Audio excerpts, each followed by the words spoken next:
war degdeg ah Jarnaal Yuusuf Siyaad Indha Cabde oo wacad ku maray in beri salaada subax oo ku dukan doono magaalada Hargeysa haddii uu fasax ka helo madaxweynaha Soomaaliya Xasan Sheekh Maxamuud xilli ay ka caroodeen hadalkaasi maamulka Somaliland. Wararkii ugu dambeeyay maxay ka dhigan tahay hadalka ka soo yeeray Jarnaal Yuusuf Siyaad Indha Cabde? Muuqaalkan ayaan idinku wadaagi doonaa, balse intaan u gudagelin xogahaasi oo dhammaystiran waxaan ka codsanayaa daawada inaad muuqaalka like saarto, sidoo kalena YouTube-keena subscribe saarato si aad u hesho wararka iyo warbixinada aan halkaan ku baahino mar kasta.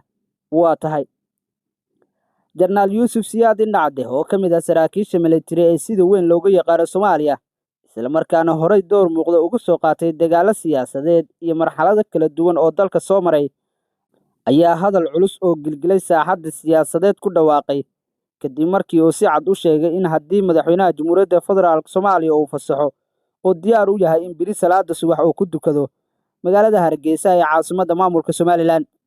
Hadalkan oo si weyn ugu faafay baraha bulshada iyo warbaahinta maxalliga ah ayaa loo arkaa mid xambaarsan faragelin ka fog hadal caadi ah, isla markaana leh micno siyaasadeed, mid amni iyo sidoo kale mid qaranimo oo aad u ballaaran. Jarnaal Indha Cabde ayaa hadalkan jeediyay xilli ay aad u kacsan tahay xaaladda siyaasadeed ee u dhaxaysa Soomaaliya iyo sidoo kale maamulka Somaliland, gaar ahaan muranka la xiriira madax-bannaanida ay Somaliland ku doodeyso iyo mowqifkeeda dowladda federaalka Soomaaliya ee ku aadan midnimada dalka. Hadalkiisa ayaa u muuqda mid si toos ah u taabanaya arrinta socdaalka Hargeysa oo muddo dheer ahaa mowduuc xasaasi ah, isla markaana inta badan lagu xiro oggolaansho siyaasadeed iyo mid amni. Jananka ayaa ku adkeysanaya in ujeedadiisu aysan ahayn dagaal, hanjabaad ama qalalaase, balse ay tahay inuu muujiyo in Hargeysa ay tahay magaalo Soomaaliyeed, isla markaana loo baahan yahay in ay ka mid noqoto magaalo Soomaaliyeed. Hadalka ka soo yeeray jarnaalkan ayaa dhaliyay falcelinno kala duwan. Taageerayaal ayaa ku tilmaamay Jarnaal Indha Cabde geesi ku dhiirada inuu jibiyo xayndaab siyaasadeed oo ay sheegeen inuu ku dhisan yahay kala qaybin. Sidoo kale dadka qaarkood ayaa dhaliilay, waxayna sheegeen in hadalkaasi uu yahay mid kicin kara xiisad amni, isla markaana halis gelin kara nabadda maamulka Somaliland.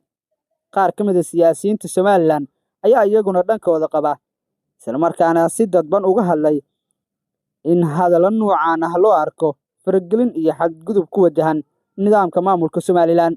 Khubarad dhanka ammaanka ah ayaa tilmaamay in hadalka jarnaalku uu si gaar ah u taabanayo arrin aad u xasaasi ah, maadaama magaalada Hargeysa ee caasimadda maamulka Somaliland ay tahay magaalo si adag loo ilaaliyo, isla markaana gelitaankeeda uusan sahlanayn.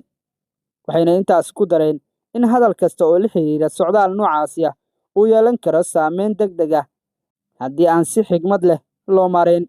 Jarnaal Yuusuf Siyaad Indha Cabde waa sarkaal hore oo caan ku ahaa hadallo adag, go'aano culus iyo sidoo kale doorkii uu ku lahaa dagaallo iyo maamulo kala duwan oo dalka soo maray. Taariikhdiisa siyaasadeed iyo midda military ayaa ka dhigaysa shakhsi hadalkiisu si gaar ah loo qaato loona falanqeeyo. Su'aasha taagan ayaa hadda waxa ay tahay, madaxweynaha Jamhuuriyadda Federaalka Soomaaliya ma siin doonaa fasax? Haddii ay sidaasi dhacdo, maxaa xigi doona? Ma noqon doontaa tilaabo taariikhi ah oo lagu jebinayo xayndaabka siyaasadeed ee u dhexeeya Muqdisho iyo Hargeysa, mise waxa ay noqon doontaa mid keenta xiisad hor leh? Hadalka Jarnaal Yuusuf Siyaad Indha Cabde ma aha hadal iska yimid, balse waa fariin si qoto dheer u taabanaysa mustaqbalka Muqdisho iyo sidoo kale Hargeysa, midnimada dalka iyo kaalinta hogaamiyaasha military ay ka ciyaari karaan siyaasadda dalka.